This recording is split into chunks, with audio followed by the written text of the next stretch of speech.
We can all see him, but somehow Ian is invisible. Spare little change, please. Spare little change, please. Spare little change, please. And the government's goal to end rough sleeping by next year seems to have vanished too. A report today says the reverse is happening. Thank you. Ian has been off and on the streets since he was 17. We followed his progress since the pandemic. Last Christmas was spent in a self-built wooden home under a flyover in Hammersmith. By the spring, he'd moved to Skegness and got a job in McDonald's. Spare little change, please. But come early summer, he was back on the streets in West London. Hi, thank you for calling Kerslake. There's a helpline that links rough sleepers with support and accommodation. Concerned members of the public can also use it. But Ian wasn't optimistic.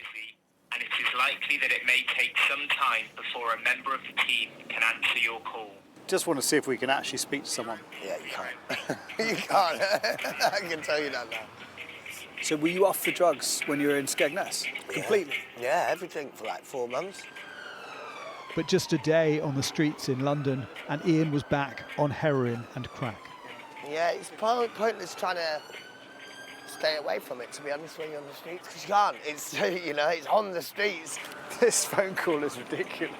I know, and you wonder why people are homeless, because they don't do what they say on the tin. They say, oh, we help homeless people, we get them off the street, do you? All right, cool, but I'm coming now, yeah?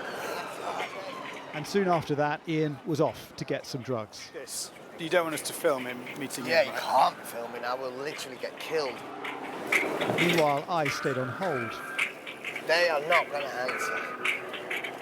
Tell me about where you're sleeping tonight. Well, I'm sleeping just up here. Yeah, this is my little house at the moment.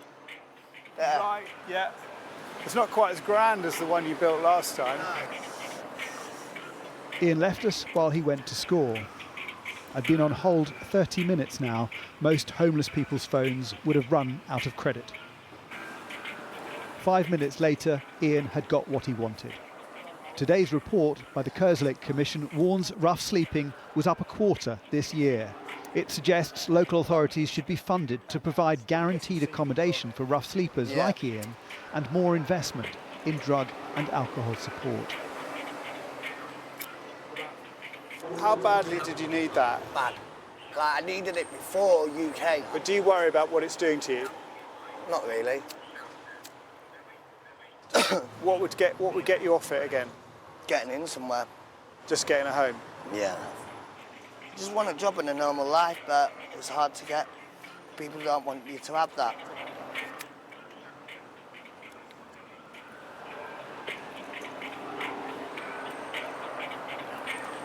How are you feeling now? All right. Yeah. Like I need to go and make more money. So you're already thinking about the next one? Yeah. Yeah. Gonna go? Yeah. Yeah, because that's what I'd do anyway. Okay, let's do it. Oh, can't believe he's still on it. Well, I can believe he's still on it. And after an hour on hold, Yeah. Hi. Yeah, I'm just calling on behalf of a guy called Ian who's currently homeless and on the street, and he's looking for somewhere to stay tonight. Ian was connected to a local outreach team a few days later, but he's still on the streets. StreetLink says it's successfully managed 500,000 alerts since 2012. The Kerslake report wants more social housing to help people on the brink. But with budgets stretched, a man without a home, without a ballot paper, might not be next year's political priority. Jason Farrell, Sky News.